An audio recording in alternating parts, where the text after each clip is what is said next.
जैसा भी विद्यार्थी हुआ जिनके उत्तर पुस्तिका पर एग्जामिनर ने लिखा examining better than examiner doctor Rajendra Prasad ji, और कौन विद्यार्थी था जो 2 घंटे पढ़ता था, बाकी वो रामायण महाभारत या उपनिषद पुराण पढ़ता था बाकी। और वह कौन विद्यार्थी था जिसके ऑनर्स की परीक्षा में प्रश्न था 12 प्रश्नों में से 8 प्रश्न का उत्तर लिखें। उस स्वामी रामकृष्ण ने 12 उत्तर लिख दिया और ऊपर में लिख दिया 12 उत्तर में से किसी 8 का मूल्यांकन करें और गोल्ड मेडलिस्ट हुआ। ऐसे महापुरुषों के जो प्रेरक तत्व है आगे वो डेवलप उसका ब्रेन करेगा तो उसके लगाव होगा, पढ़ने की अभिरुचि होगी।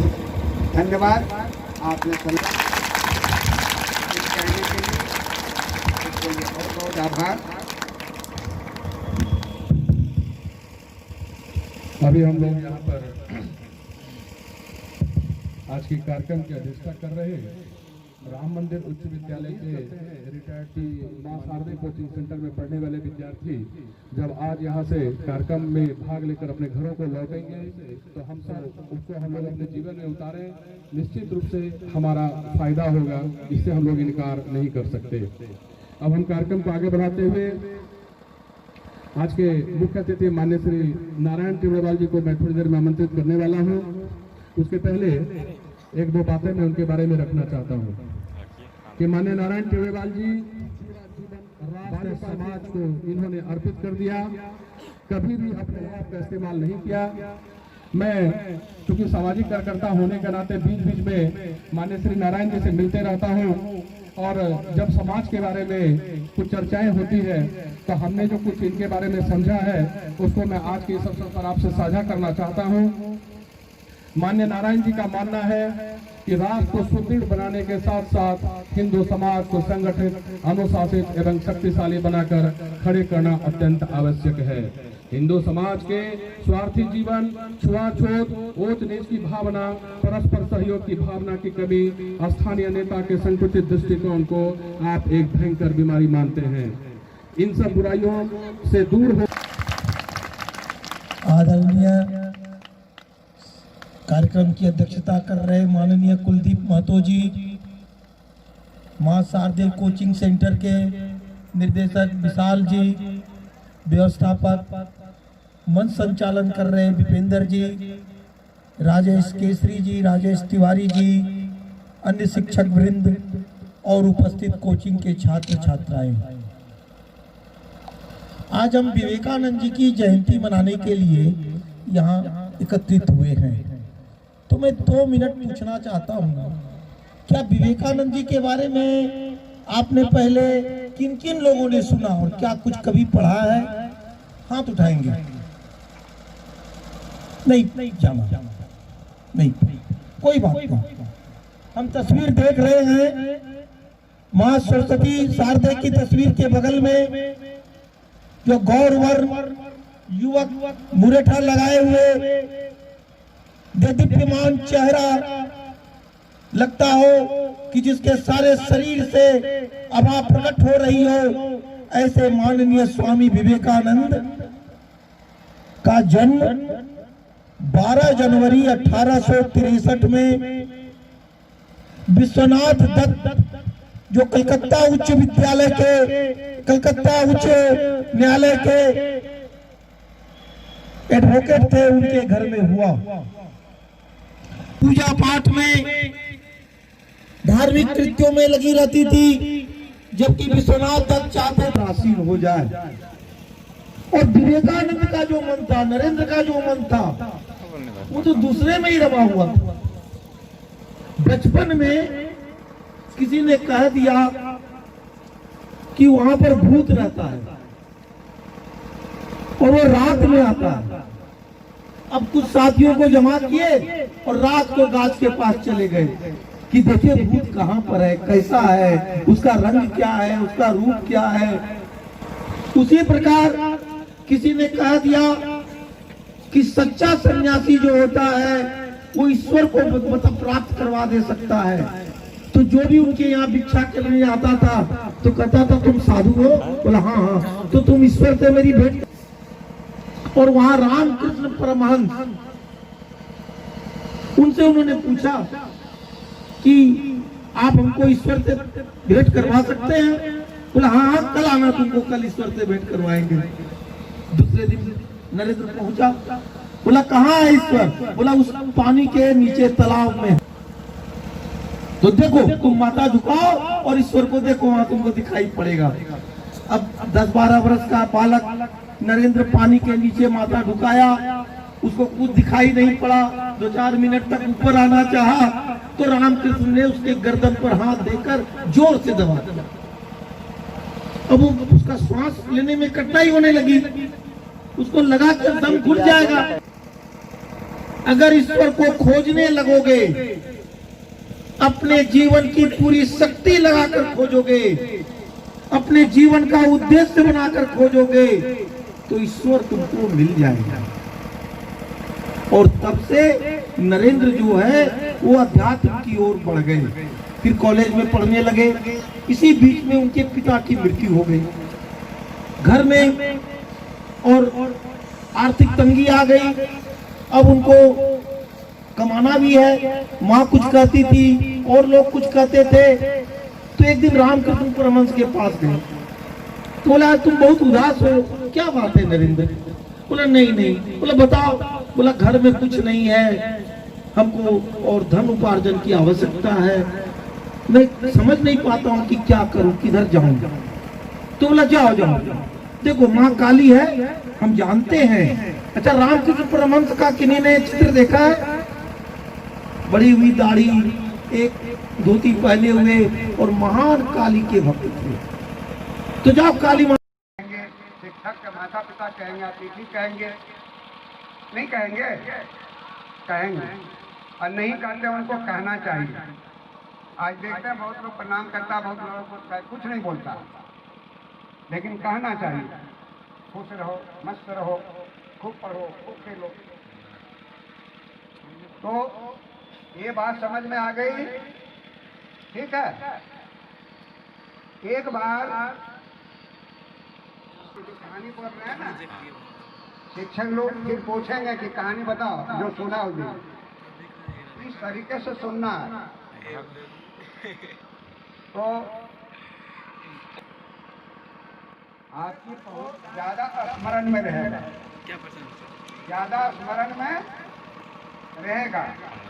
और बिना उद्देश्य का पढ़ेगा तो याद कुछ नहीं रहेगा, स्मरण में कुछ नहीं आएगा, कुछ बात पढ़ेगा भी। ऐसा होता है ना कि जो पढ़ता सब याद हो जाता है, लड़के को याद नहीं होता पढ़ने के बाद। हाथ उठा तो प्रश्न को पहले पढ़ो और उत्तर खोजो, ढूंढो। विवेकानंद कहा रिसर्च, शिक्षा क्या है? रिसर्च है, इन्वेंशन है, अनुसंधान है, खोज है। तुम खोजो, उसमें ढूंढो, तब तुम्हारा ध्यान भटकेगा नहीं। तब क्या होगा? भटकेगा नहीं। वो एकाग्रचित होकर पढ़ते थे तो फिर पढ़ाई, फिर खाना और मनोरंजन और इधर उधर की बात नहीं होती थी, सिर्फ पढ़ना। इसलिए जब आप इंग्लैंड में वो अमेरिका से घूमते हुए आ रहे थे, इंग्लैंड में एक प्रोफेसर ने एक किताब उनके हाथ में दी और कहा हम आते हैं तब तक इसको पढ़िएगा। उनके आने से पहले किताब रखी रह गई। प्रोफेसर साहब ने कहा इस किताब को आपने पढ़ा नहीं, कहा मैंने पढ़ लिया। पूछिए आप कहीं से भी, तो देखो विवेकानंद ने उसको किस तरीके से पढ़ा था कि उनको किताब याद हो गई 2 घंटे में ही। बात समझ में आ रही है कि नहीं? तो खोजना है, ढूंढना है। किसको ढूंढना है? आंसर को, उत्तर को। और जब यहाँ शिक्षक तुमको पढ़ाएंगे या ट्यूशन स्कूल में, हमारा नंबर बहुत आएगा। नहीं, अच्छा आगे पढ़ोगे या फिर जानोगे। विद्या माने संस्कार, संस्कार माने तुम्हारी अच्छाई, तुम्हारे गुण, तुम्हारी अच्छाई और तुम्हारे गुण। नम्रता, विनम्रता, झुक जाना। माता पिता कुछ कहा काम करने, चला गया खेलने के लिए। कहा तुम्हारा ध्यान तुमने जैसे तैसे बना के लाया, बहाना कुछ लगा के। तो इससे नहीं, विवेकानंद जब प्राइमरी शिक्षा के बाद स्कूल कलकत्ता में पढ़ रहे थे, वहाँ वो बहुत प्रश्न शिक्षक से पूछते रहते थे। एक दिन अध्यापक ने कहा, शिक्षक ने कहा, विवेकानंद तुम इतना तर्क मत करो। ठीक है सर, हाँ। और ठीक से जब तक नहीं समझोगा तब तक हम आपके प्रश्न पूछते हैं, इसलिए तर्क करते हैं। कुछ प्रश्न का उत्तर देते हैं, इसलिए हम तर्क करते हैं। विवेकानंद को जानने की इच्छा बड़ी तीव्र थी, इसलिए इतने बड़े विद्वान हो गए, इतने शास्त्रों को पढ़ लिए। और हम लोग स्कूल की किताब को ठीक से नहीं पढ़ पाते हैं, आंसर ठीक से नहीं लिख पाते हैं। ये अच्छी बात नहीं है। अच्छा, कौन कौन लड़के के माता पिता घर पर पढ़ाते हैं या बैठते हैं या कभी पूछताछ करते हैं क्या पढ़ा नहीं पढ़ा? अरे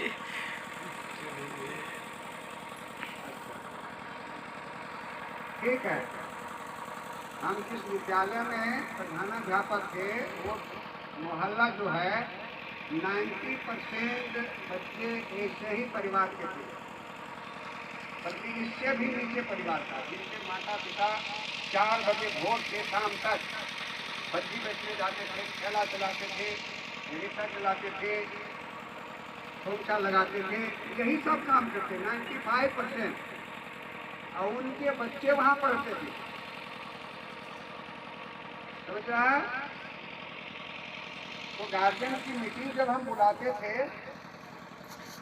तो वो कहते थे हमारे पास समय नहीं है, कुछ कहते थे हम तो पढ़े लिखे नहीं हैं। हम उनको क्या बताते थे? पाश्चात्य दर्शन को उन्होंने समझा। तो 2 घंटे पढ़ते, तो आप लोग कितने घंटे पढ़ते हैं? घर पर कितने घंटे पढ़ते हैं? कौन बताएगा? नहीं पढ़ते हैं? आप लोग घर पर नहीं पढ़ रहे हैं? अभी छुट्टी है, कौन कौन पढ़ता है बताओ। अब तो सब उठाया, ठीक है। तुम बताओ कितने घंटे पढ़ते हो?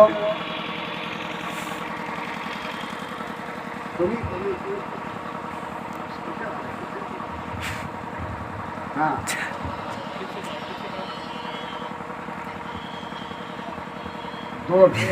अच्छा।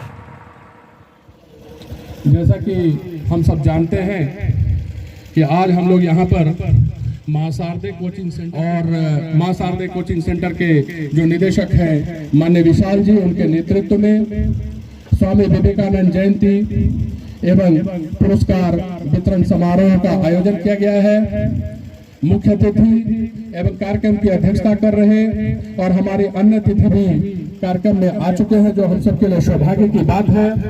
अब मैं आज के कार्यक्रम के मुख्य अतिथि माननीय श्री नारायण टोलेवाल जी से आग्रह करता हूं कि वो आए और मंच पर अपना स्थान ग्रहण करें। माननीय श्री नारायण टोलेवाल जी।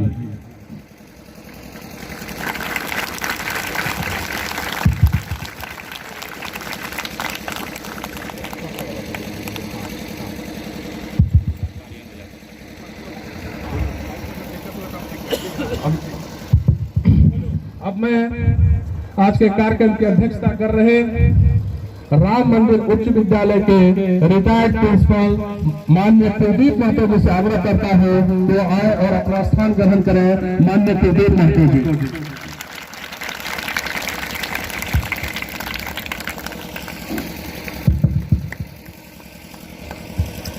अब मैं मां शारदे कोचिंग सेंटर के निदेशक माननीय विशाल जी से भी आग्रह करता हूँ वो आए और अपना स्थान ग्रहण करें। माननीय विशाल जी।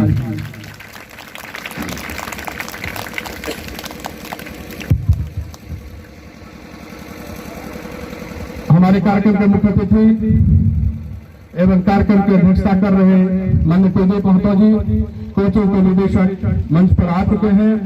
अब मैं चूंकि कार्यक्रम का एक नियम होता है कि अपने आगत अतिथियों का परिचय कराना, मैं आपको अपने अतिथियों से परिचय कराता हूँ। मेरे बाएं से बैठे हैं, भले ही इनकी उम्र बहुत कम है लेकिन कम ही समय में इस क्षेत्र में इन्होंने काफी अच्छा काम किया है। उनके ठीक बगल में बैठे हैं जो कि आज के हमारे कार्यक्रम की अध्यक्षता भी कर रहे हैं माननीय श्री कुलदीप महतो जी। आप राम मंदिर उच्च विद्यालय के रिटायर्ड प्रिंसिपल हैं। आप गायत्री परिवार से भी जुड़े हुए हैं और अपना एक जो संगठन चलता है सूर्य नमस्कार महायज्ञ समिति, आप उससे भी जुड़े हुए हैं। सामाजिक कार्यों में आपकी गहरी रुचि है।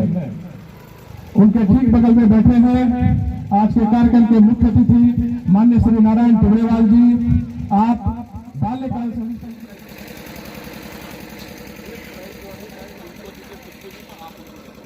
विशाल जाओ बैठना, ठीक ना? और बदमाशी नहीं करने जाओ। किया जा रहा है। कर्तव्य ध्वनि से स्वागत करें।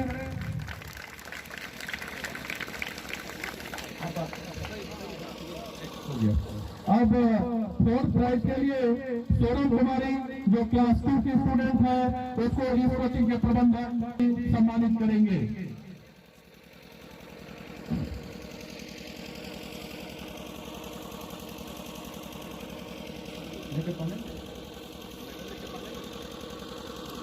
इधर घूम जाइए।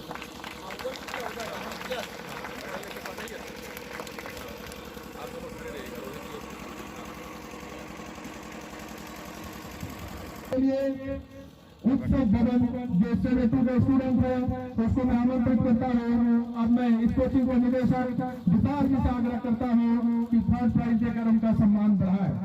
उत्सव भवन standard 2 third prize group A standard 1 to 5 के लिए।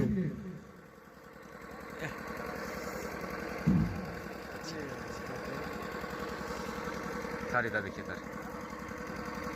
अब जिन्होंने द्वितीय स्थान प्राप्त किया है खुशी कुमार स्टैंडर्ड 2, उनसे आग्रह करता है कि हमारे कार्यक्रम की